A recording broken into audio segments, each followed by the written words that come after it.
In these times of uncertainty, it's all the more important that we keep collaborating, informing, and inspiring each other, so that we can be smarter and better tomorrow. Welcome to the Pakhuis de Zwijger livecast.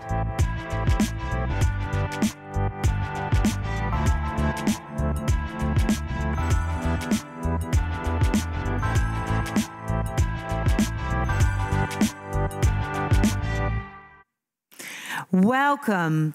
When asked to design the capital of a young African republic, Rodrigo Tomás sees the opportunity of a lifetime.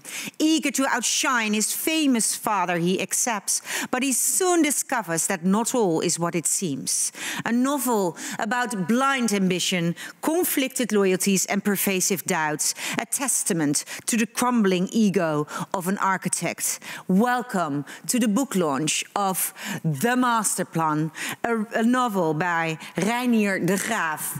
Welcome to you all for what to watch this, well, studio launch of a new novel.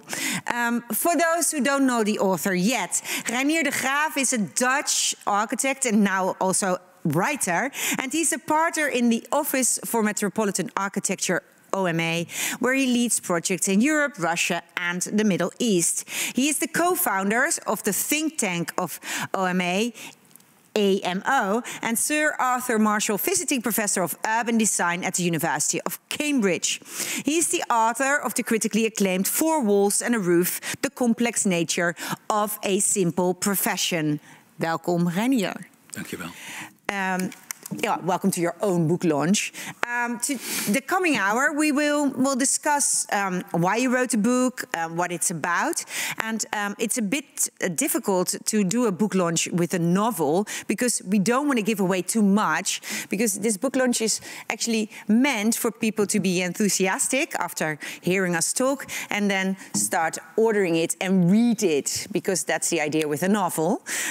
We're going to do that by having a conversation with the two of us, the first half hour of this program, and then we have invited two first-time readers, and they have read your novel already, and we're gonna discuss what they thought about it. And the first one we're going to discuss it is an artist from Oslo, and her name is Anavana Haloba, and the second one is a Dutch architect, Daan Roggeveen, and we have asked them to read the book and also to now give their ideas about it, share their ideas with you and with the audience, and they are here by Zoom, so we'll give them the floor after you have told us a little bit about how you came up with the idea of the novel and what it's about.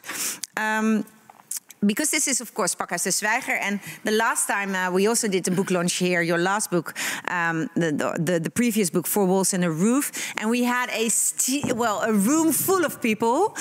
200 people wanted to, it was booked completely, and the audience was completely into the discussion and asked a lot of questions. But now we have to do it with the two of us. But we have come up with an idea at Pakhuis de Zwijger. If you want to join the conversation and have a question or a comment, you can send that. You can be part of the conversation by going to the program page of this evening at Pakhuis de Zwijger. You can join then by pushing the button Zoom, and then if you want to pose a question or put a comment to the floor, you can use the Q&A button in the Zoom environment, the webinar environment.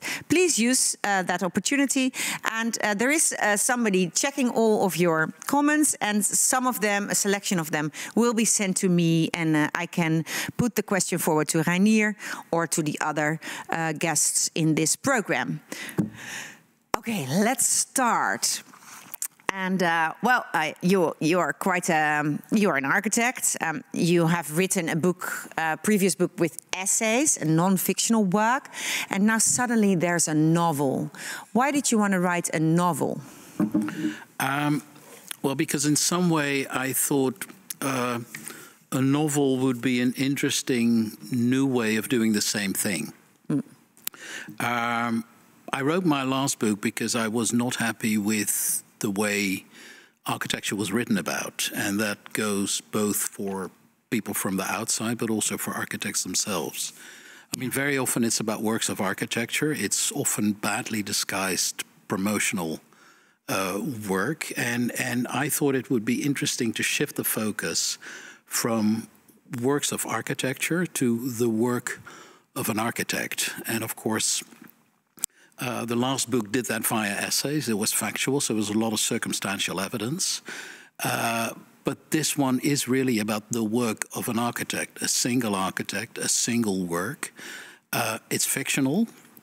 So that means there's one thing very interesting about fiction, is that because it doesn't have to be true, you can get closer to the truth. And a novel is really, you can drive the wedge of consciousness into the actual experiences and into the facts. So I thought it was interesting that I could add a whole other dimension, which maybe in some way explains why things are the way they are. Yeah. So with fiction, you can be more truthful. I think so, yeah. Or at least you cannot be proven wrong. Well, that's an interesting definition of truth. You cannot prove I'm wrong, so it's probably true. Yeah. And so of course, I mean, an architect is also partly an artist, and this is a body. I mean, the novel is a work of art. But did you know how to do it?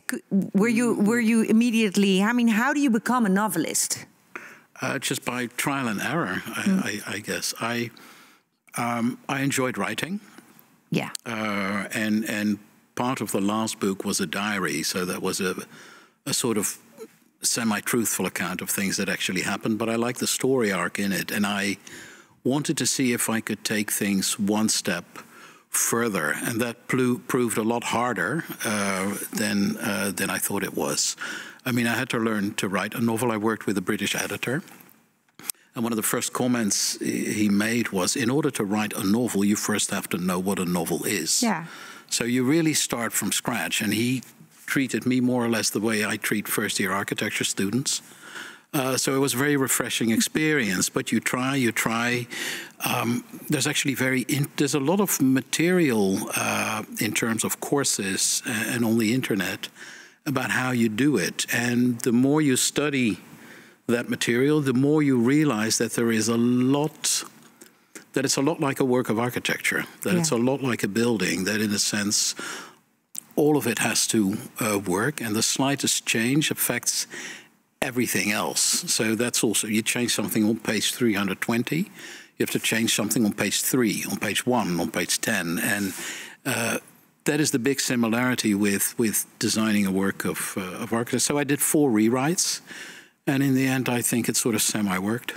Yeah, it's interesting because you followed all these courses online on YouTube, creative writing, but you also structured the novel in the same way as an architect would probably structure his work to come to a work of, well, an architectural work, right? I mean, it starts with the appointment, and that's the thing is structured in. Well, the names of the parts of the book are the typical contractual phases of an architecture contract. Yeah, interesting. And of course, I mean, people who do novels compare novels to work of architecture all the time. There's the famous John Irving quote where he says a novel is a work of architecture, needs to have walls and a roof, and the bathrooms have to work. He even says, but there's again a lot of comparisons from within the work of architecture who see architecture as a form of storytelling in a way. So I think there's an interesting or potential crossover between the two. Yeah, interesting. Yeah, of course, because you think, if you think of the typical work of an architect, you think of drawing things. But I mean, writing proposals, writing, I mean, is of course a big part of the work of an architect. Well, explaining your work to non-believers. Exactly. Or trying to convert non-believers, which includes pretty much anybody at the start of a project, into making the same leap of faith in terms of accepting something new requires a lot of arguments, requires a lot of talk, requires a lot of... So there is definitely a very rhetorical dimension to being an architect. Yeah. Not necessarily to a building, because once a building is built, it should, I guess, speak for itself. But before you get there, there's an immense amount of blah, blah, blah. Words. Yeah. So let's go to the book, right? You already, I already said it in the introduction. It's about an architect. His name is Rodrigo Tomás. How we're going to structure our conversation is, I have selected some fragments from the book because then it's nice, of course, if it is a novel, to hear the words of the author, and it's always fun if the author also knows how to read them really beautiful, and I think you do so.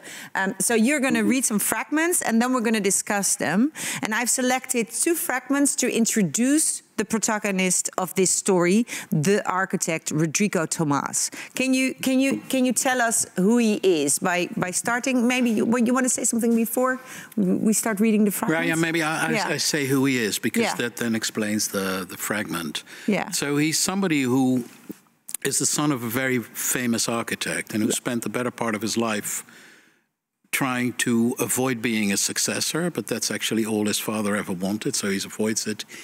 In the end, he runs out of options, he runs out of money, and sort of by default, he joins his father's practice grudgingly. And of course, he feels that he's really stuck between actually wanting to do something else and having to do architecture. So he's a kind of permanently torn character. So the book starts that when he goes to MIPIM, the famous real estate fair in Cannes, supposedly looking for work, but I think he has to be there for a day, and he cleverly manages to extend his stay into about 10 days, so he can get time away from home, time away from the office, time away from everything he deplores. And then a man comes up to him, and out of the blue, he offers him this kind of dream commission of designing a capital of an emerging republic on the brink of secession in Africa.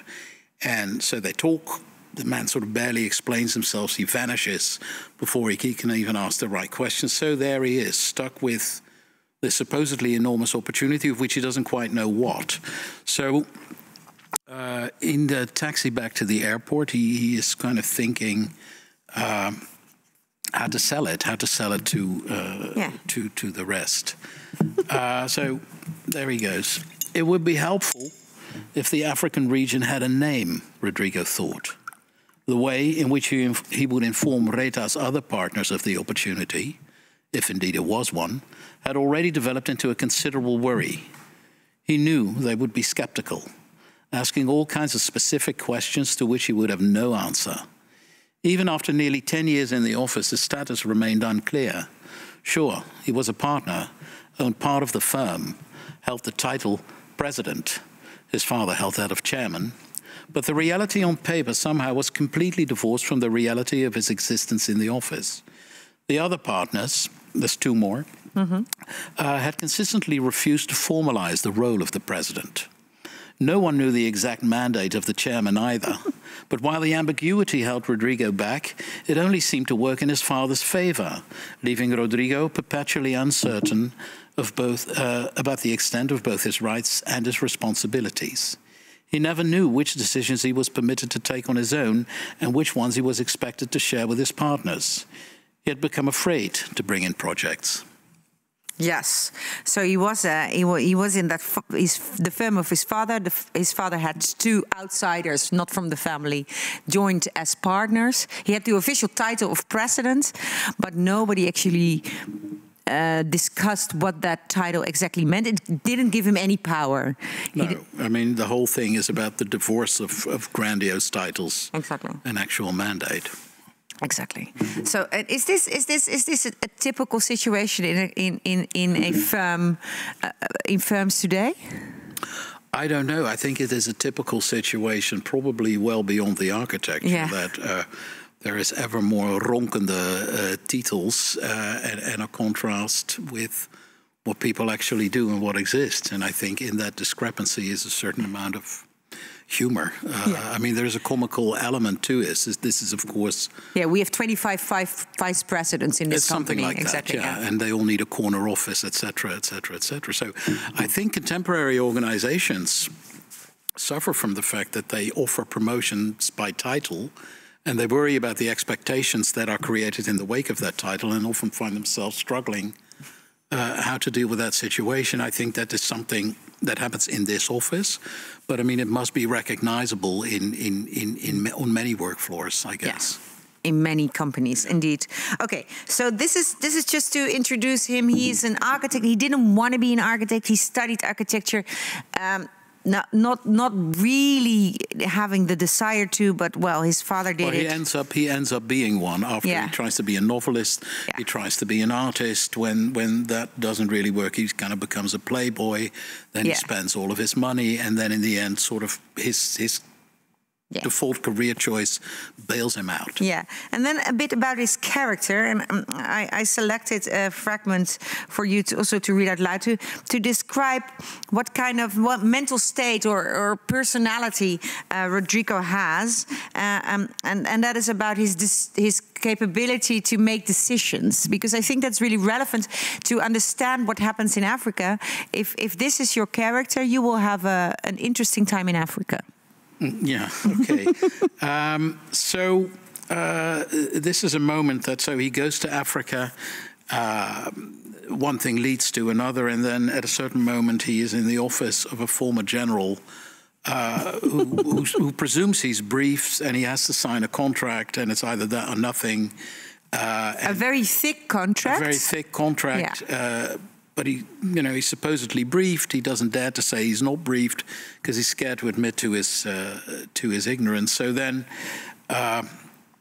he decides what to do, and it's a kind of largely a reflection on the way he's been taking decisions so far. So his life so far was hardly a marvel of decision making. But Rodrigo knew that all major decisions needed to be made in a fraction of a second, including, in fact, especially the ones that shapes one's destiny. In moments of the utmost importance, it is all gut and no thought. Hesitation was fatal, even if the resolve ultimately led to error. The first right of any man, is the right to his own mistakes. This trip to Africa was meant to serve as a demonstration of his independent mind to his partners, but especially to the man he had spent most of his life trying to eclipse. Going back to Portugal prematurely and confessing that the opportunity had not been all what it seemed would seal his fate forever. No, Rodrigo might never have a chance like this again. Yeah. There were telltale signs that this was a dangerous decision. There were telltale signs bigger than the sign inscribed on the reception wall. Anyone would have seen them. Rodrigo saw them. The little voice inside his ear warning him was at the volume of a rock concert, but all paled in comparison to the thought of having to admit that his unilateral exploration had been in vain, no more than playtime, just like the rest of his life so far. Okay, so now we've sketched this protagonist. What was interesting for you to create this? I mean, you can imagine if you have a novel, you can create the architect you want to create. You created him. Why? Well, it's one of the things I said in the previous book that that book tried to debunk as many myths about architecture as possible, and it had 7 ones which it named very, very precisely. But there was one left sort of unspoken, but that was the overriding myth, and that is that of the architect as a hero. There is a very famous novel by Ayn Rand about Howard Rourke, called The Fountainhead, where the architect is painted almost like a Superman, which in my experience is very, very far from the truth. I mean, so I thought creating an architect as an anti-hero would kind of form a nice antidote to that, and maybe also a nice antidote to the overblown self-image that architects tend to suffer from. So I took the opposite. I took the opposite extremes, and I made this about doubts, somehow efforts that go pear-shaped, which happens regularly, but nobody wants to talk about. And in that sense, I thought having an architect like this was a wonderful way of making as many architects as uncomfortable as possible. Yeah, well, I'm very curious whether you succeeded this.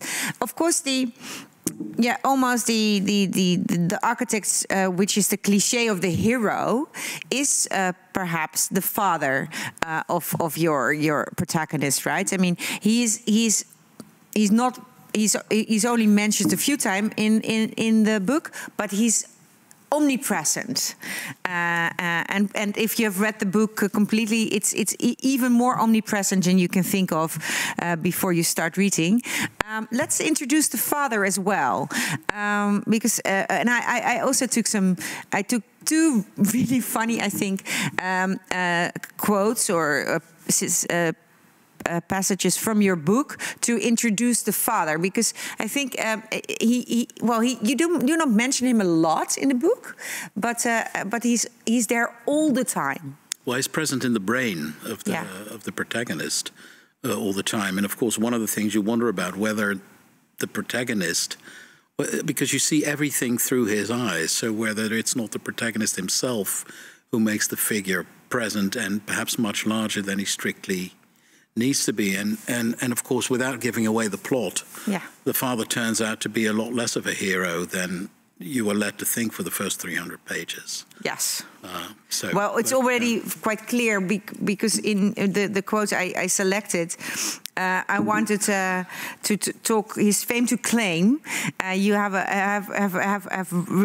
claim to fame. Claim to fame. And you wrote to introduce him, and I would like you to maybe to read that from page 19.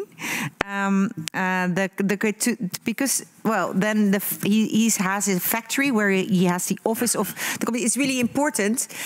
Started to celebrate, but it's important also to mention that the names of the two architects are the same. The father and the son have the same name. Yeah, so whenever he achieves something, it's automatically attributed to Senior. Exactly. Which is funny, I guess. But the point is that the father was famous once. Yes. And that he is the advocate of a particular type of architecture, which in this day and age is definitely passé. Yes. So in that sense, continuing the reputation is impossible. Yeah. Why is that? In a way, because styles vary, and what is en vogue in one generation, almost by definition, is en vogue in the next not en vogue in the next generation. So if you are designed as a successor, conceived as a successor in a way of something that will be passing by definition, named after your father, that's a kind of a doubly impossible task. But so anyway, they have their architects practice in a converted factory. And this part, to celebrate, that's the part you want me to read, no? Yeah, I like that part. To celebrate the factory's completion in the late 1970s, Rodrigo Sr. had thrown a big party, challenging all friendly journalists to come and inspect his latest creation. He had treated them to a lavish meal and plenty of alcohol. Family rooms have been made available for certain other pleasures too. This is the 70s. Yes. Within days, the local newspapers had been flooded with raving articles, describing the building as one of the finest examples of postmodern architecture, a welcome break from the cold modern housing blocks that had been built in its vicinity. The international press soon followed, often adopting verbatim the conclusion of their local colleagues. Further praise ensued. Various architectural awards were conferred. The building even became listed in the Lonely Planet Guide as one of Lisbon's prime tourist attractions, something the Tomases soon came to regret. Yes, and 30 years later? That simple truth, however, didn't stop Rodrigo Sr. Receiving a second wave of praise when, 3 decades later, the factory, now overgrown with vegetation, won the award for European Green Building of the Year. A marvel of adaptive reuse, a miracle of foresight, sustainability avant la lettre. The award gave rise to a series of fawning superlatives. Once again, Rodrigo knew these interpretations to be misguided. The greening of the factory had nothing to do with the presumed architectural genius of his father.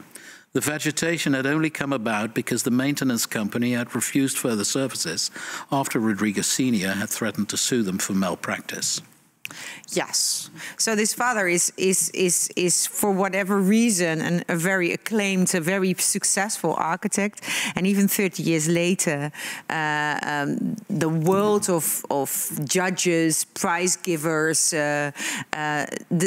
wants him to be an acclaimed. I mean, it's a sort of like continuous process where people who are a star always remain a star.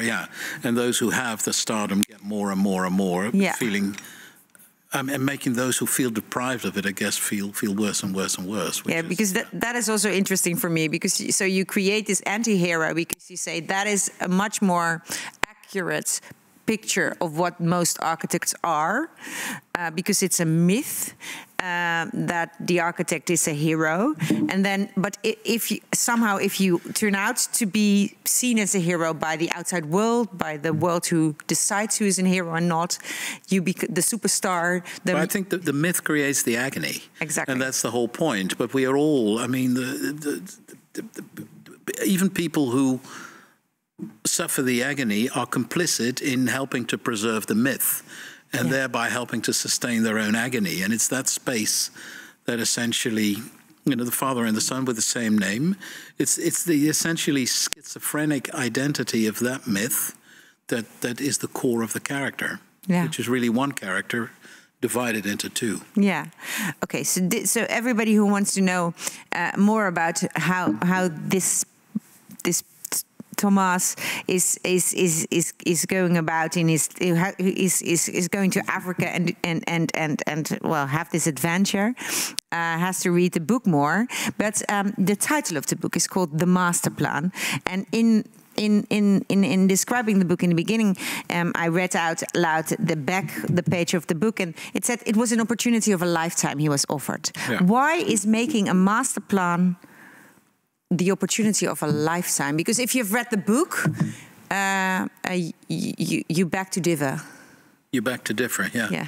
True. But of course, the title of the book is The Master Plan, because the wonderful thing is can have two meanings. Yeah. It's the literal thing he has to do, which has to do with his work, but of course it's also ultimately a description of the very carefully choreographed ploy that he becomes part of. Yes.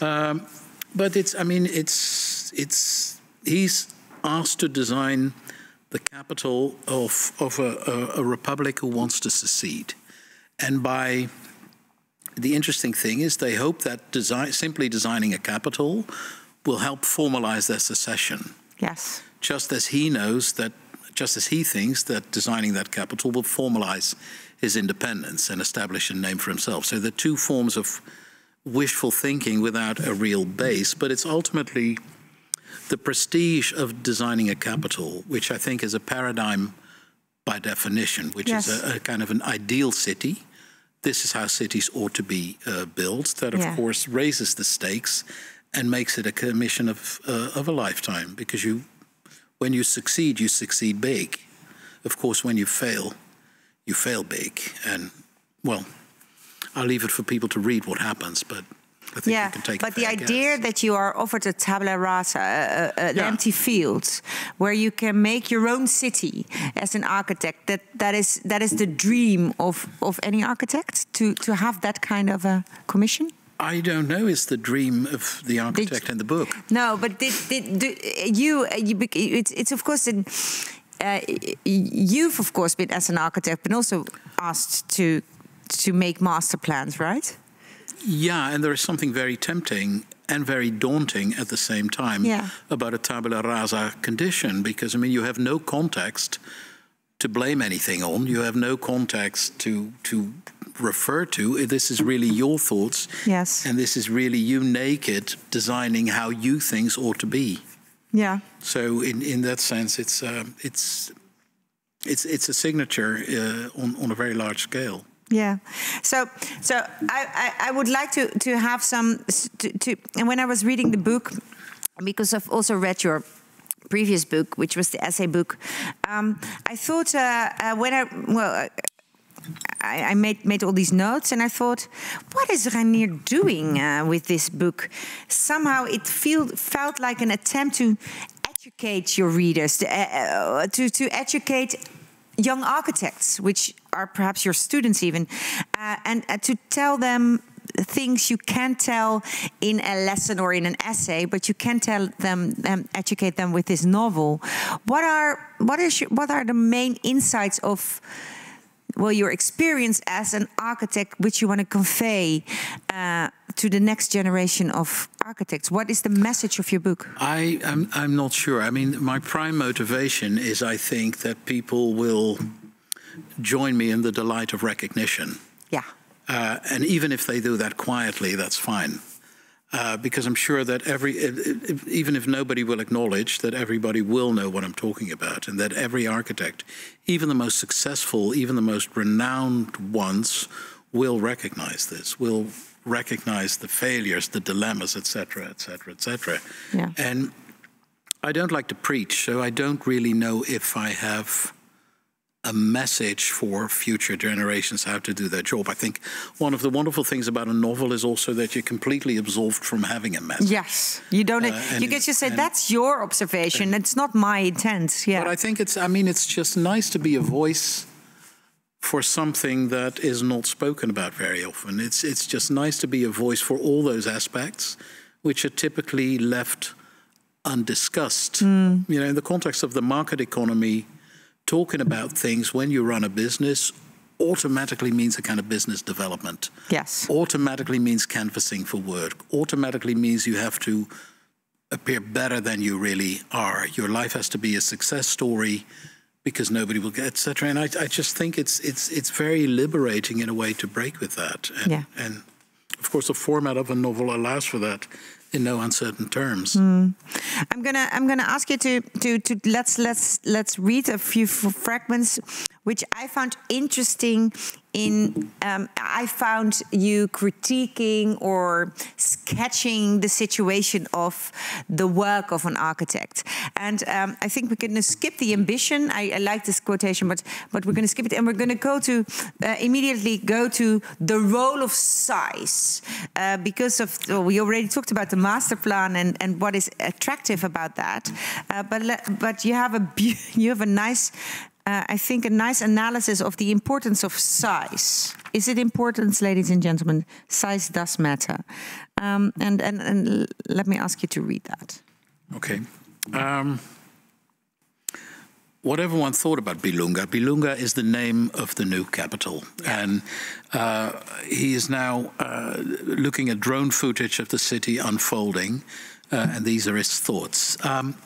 What everyone thought about Bilunga, it most definitely was large, extra large, far exceeding the size of any project ever produced in the so-called developed world these days, larger than anything Rodrigo or even his father had ever worked on. He wondered, could size alone sustain an aesthetic dimension? Was big the new beautiful? There was something liberating about that notion. While beauty was subject to taste, size was merely subject to comparison. Size could be objectively verified. Beauty could not. Something was either larger than something else or it wasn't. In a world that had trouble mustering up even the most basic of consensuses, size constituted a common ground in a way beauty could never hope to. The concept of art could finally, radically be exorcised from architecture. Gone would be the reasons to theorize works of architecture. Only the compelling urgency to measure them would remain. Not pretension, but effort. Architecture publications would have to list but 3 criteria: length, height, and width. From there, things could be easy. A simple profession could be rid of its complex notions. Yes. And for the good listener, a reference to your former book. Yes. So why did you want to have this reflection on size in your book? Well, it's an earnest reflection I've had myself. Yeah. And I mean, there is something, and I genuinely wonder, I mean, there is, of course, so many subjective things about what constitutes beauty or what constitutes good architecture, and these things also change the thing, so that there's something scientific, if not size, then mainly something else, but some kind of very harsh criteria in order to talk about architecture, to also compare the uncomparable, often had appealed to me as a form of liberation. I like airports, I like hospitals, simply because both typologies raise the stakes. You know, in a hospital you make a wrong design decision, something dies. You know, any kind of blabber explanation you have about a decision goes out of the window. And there is something hardcore about that. There is something appealing about that straitjacket that also allows you to cut a lot of the bullshit.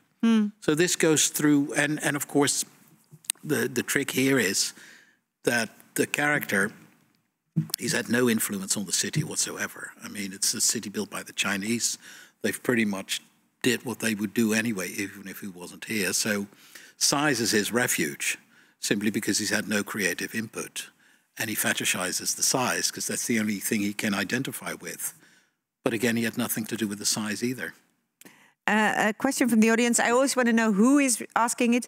But the question to you is, do you think that architects will enjoy this book more than others?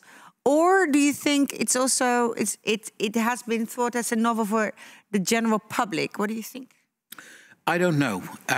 My previous book was a typical architecture book, written with the mindset that it could be enjoyed by the general public too. I think somehow, ironically, this is a book written like a mainstream novel, even made to look like a mainstream novel, but I think somehow it will introduce the mainstream to architecture. If the previous book introduced architecture maybe to the mainstream, I think this somehow introduces the mainstream into architecture. I think that there is a lot, because it's quite interesting. As an anecdote, publishers tell you one thing when you write as an architect. They tell you that it's incredibly difficult. Books won't sell because, first of all, architects don't read, and people who read are not interested in architecture. So in that sense, it's an almost diabolical effort, and indeed, architecture publishers ask you to put more images in, and actually fiction publishers ask you to dumb down the level of architecture to a point that is virtually insignificant. So I have a feeling that probably the people who will buy this book will be the people who bought the previous book. We'll see. And that's fine.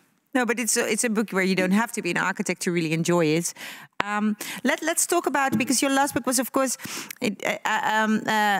also critiqued, but also in your effort was also to make like a question on what is the ideology of architects and the importance that architects are aware of, that they are in a realm which is influenced by ideology, and that they have to have a position on that. They have to know it first, and then they have to have a position on it. And in your book, of course, this is also described beautifully by a very nice character called Cuba Contra. I mean, love the names of the character. And who is Cuba Contra? Cuba Contra is a former revolutionary that he gets introduced to by a woman who's his neighbor in the city. He goes to live in the city himself. Yeah. She lives there as a squatter. He lives there as an anti-squatter. I don't know the precise. And I don't know whether it exists in other, but in the Dutch culture, it exists in this fictional novel.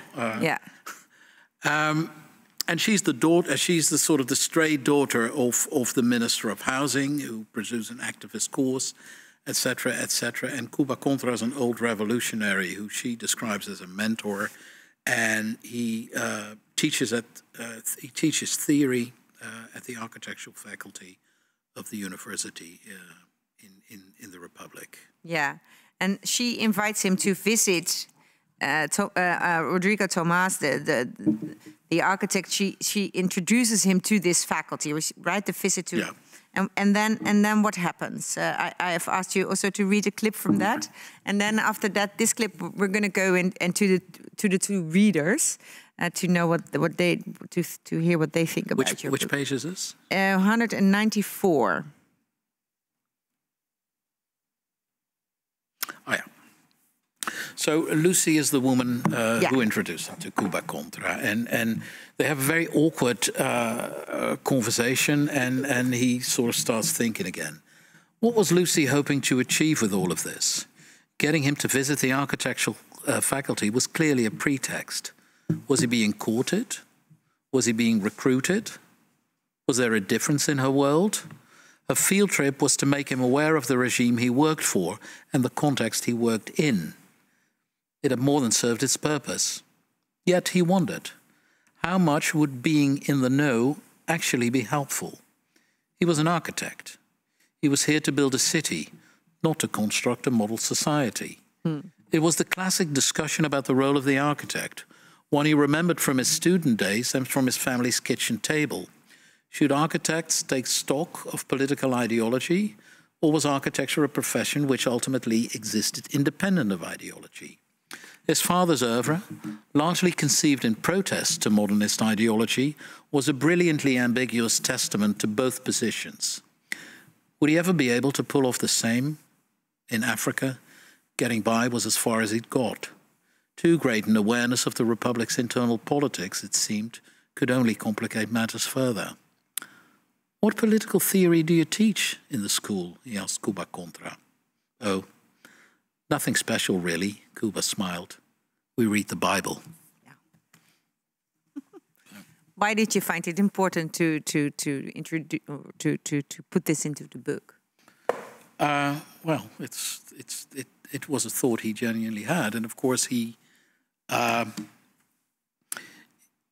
in very confident. He goes in with a lot of hubris. He goes in with the idea that he doesn't need to know anything about the place and that he's going to do whatever. I mean, he finds out ultimately that his tabula rasa, so to speak, is far from a tabula rasa. Yeah. He learns that context is not just the physical proximity of existing stuff and buildings, but that context in architecture utterly is the whole societal envelope in which the work is being done.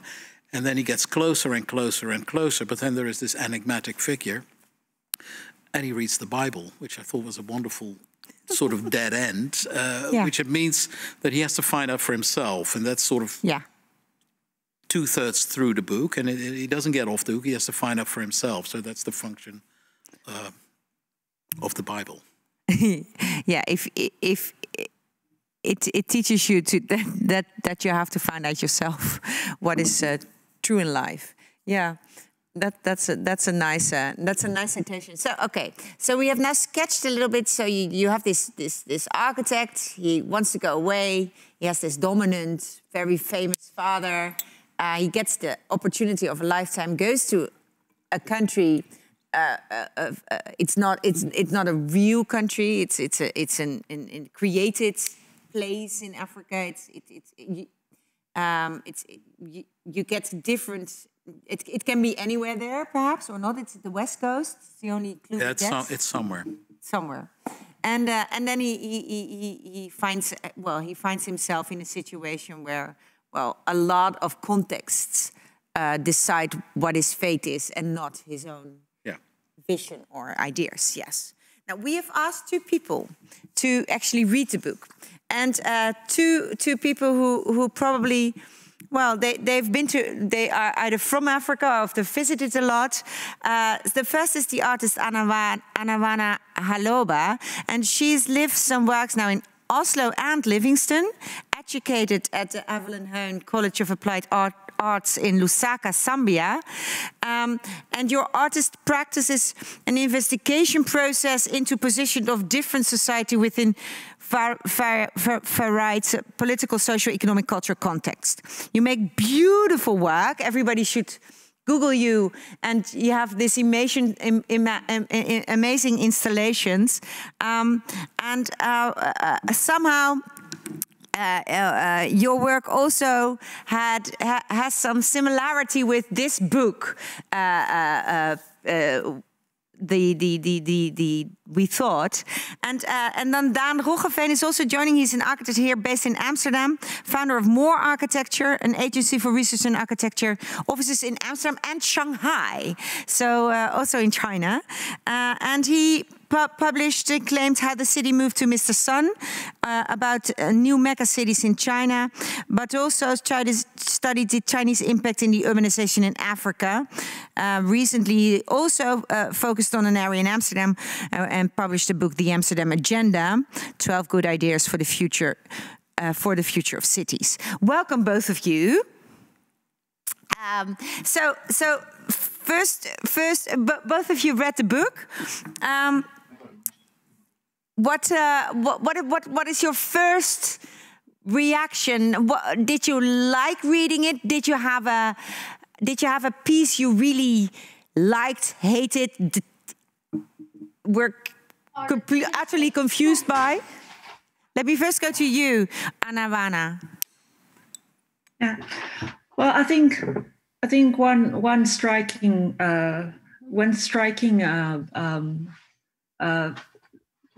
kind of a notion that comes out of the book is just that something is going to happen. There's this kind of need to continue to try and find out what is going to happen and how it's going to happen. Even if I think as a reader, you start creating scenarios on your own, like what could happen, which, I mean, of course, it develops a little bit different from what you're thinking. And that I think for me is what I think has made me kind of stay put to the book, to kind of follow the story, what happens to this person, which I think at the same time, as much as he's probably ignorant of some things, that there's this kind of natural, sorry about that. It's fine.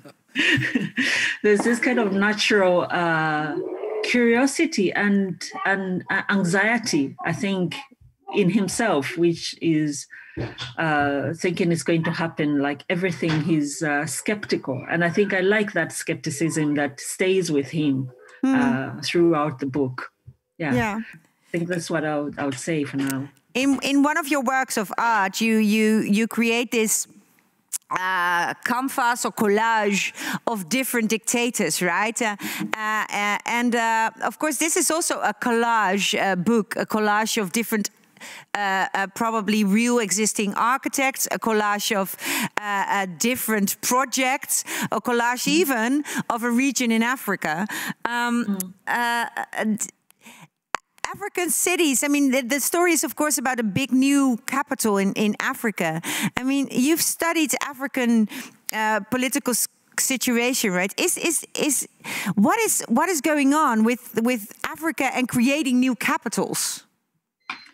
Well, I wouldn't say that I've studied Africa, African political situations, but I think I have keenly followed my own country, and I think it's just that I'm growing up in the late 80s and the 90s, and so the 90s also, it's the fall of the Soviet Union kind of impacts Africa in a very strong way, with my country actually being one of the first countries to move from kind of a socialistic kind of governing to multi-party democracy. So you had like the politics came in the homes.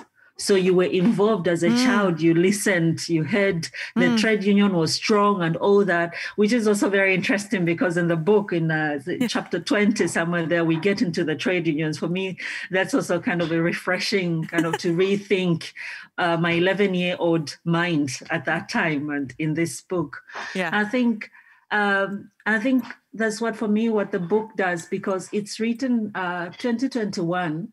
It's coming out 2021, but I think it's talking about the pitfalls of post-coloniality. I mean, from the first country that got independence from decoloniality from colonial rule to the last one in 94, which is South Africa. It's almost like there's this kind of unsure politics which are still happening, which kind of come out in this book, which I think you were asking what the book does, who is the reader, who is the audience of this book. I think it would be also interesting for people which are doing economics, kind of social politics, all this. I think it's somehow comes up because it also, you see that the histories, the different history, of course, from modernist history in architecture and the political history, decolonization is actually a post-modernist project in itself. So I think it's really interesting to see all these kind of narratives coming out in this novel on different layers, which was for me, as a student of history, curious about what is architecture, what is culture, what is art in a nation which is trying to, reimagine itself as new. So, I mean, it's like a lot of things. I mean, nice. I'm excited. Let me go to Reinier. I mean, why did you choose your scenery? you could have sent Thomas all over the world, but you sent him to Africa. And of course, this is a very nice, references Anavana has, brought about by reading your books, these different narratives. Why did you choose Africa? Because I wanted to have the main character make a leap into the unknown. Mm. And for that, I think Africa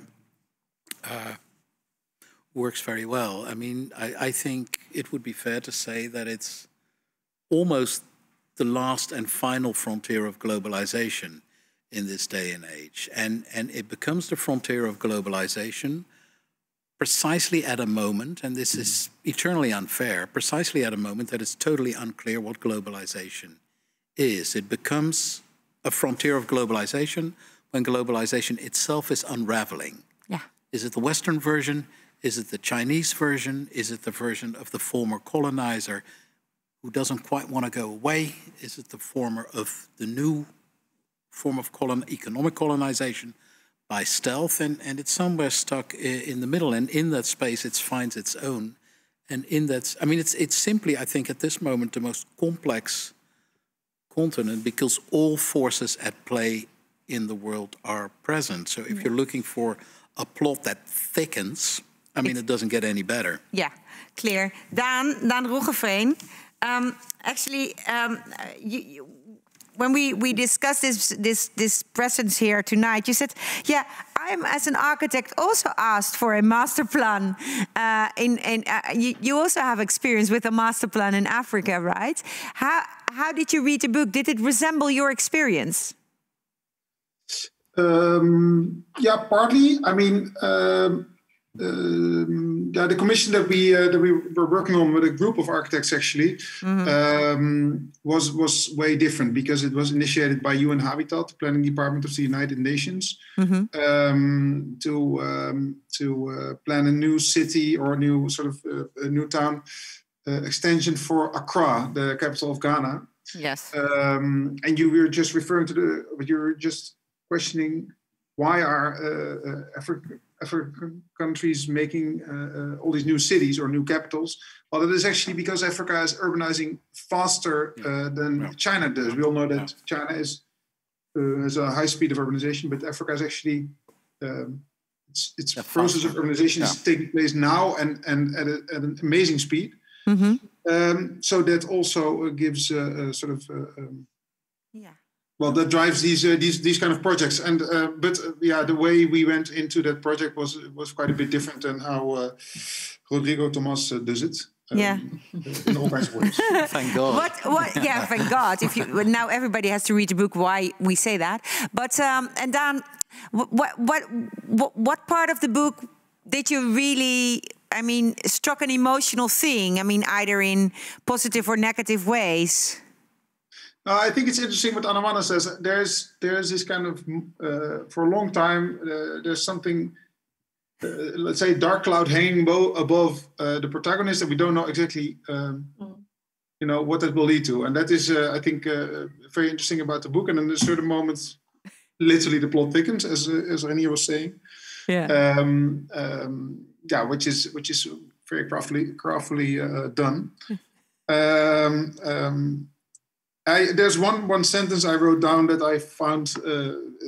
It's on page 247 when he's on a construction site, and I won't reveal anything. But there's this one thing where he says, the construction site of Bilunga exemplified the perfect microcosm of globalization. Asians and Africans doing the actual work, with Westerners passing judgment in the form of running commentary. Yeah, I thought that was quite apt and spot on in a way. I don't know if that answers your question, actually. No, but you like to see it because this is what you observed when you were studying also Chinese presence in Africa.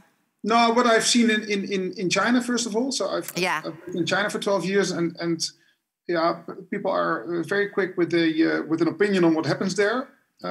That's always very interesting. Always having the idea that the Dutch or the Europeans are coming to China to help.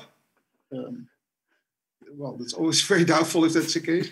And also on this notion of the impact of the Chinese in Africa, it's very interesting that we did many lectures across the globe on that topic, so on our findings on that particular topic, and the response is always very different. So when we talked in Europe about this particular topic, there was always this notion of, well, people were very quick in starting talking about about new colonialism. Yes.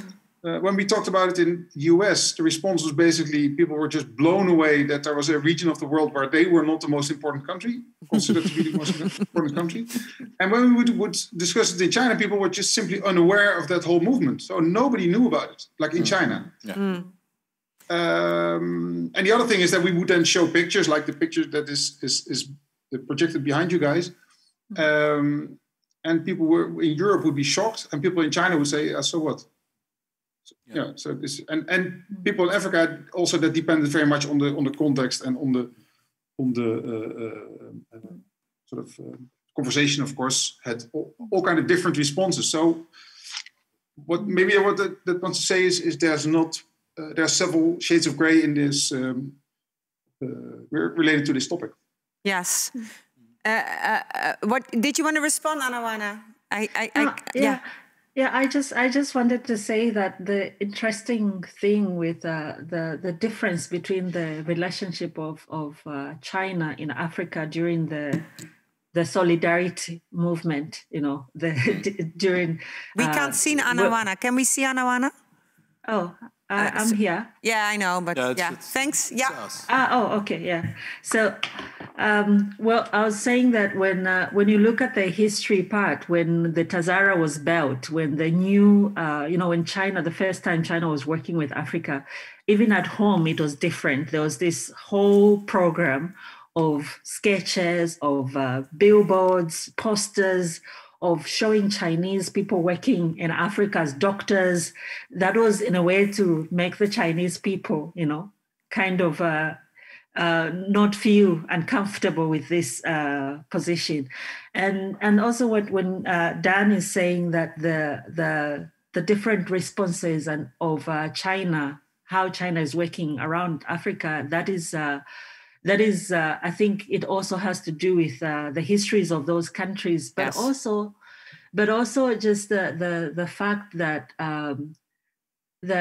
when China, the way China works in Africa is actually not new, because China is using a model which Japan used on China when China was poor. Yes. The Japanese came in with infrastructure and everything. But then the discussion between China and Japan was totally different, which has not happened between Africa and China. So this is, or if it has happened, it has not been made public, and we don't know the conditions. Exactly.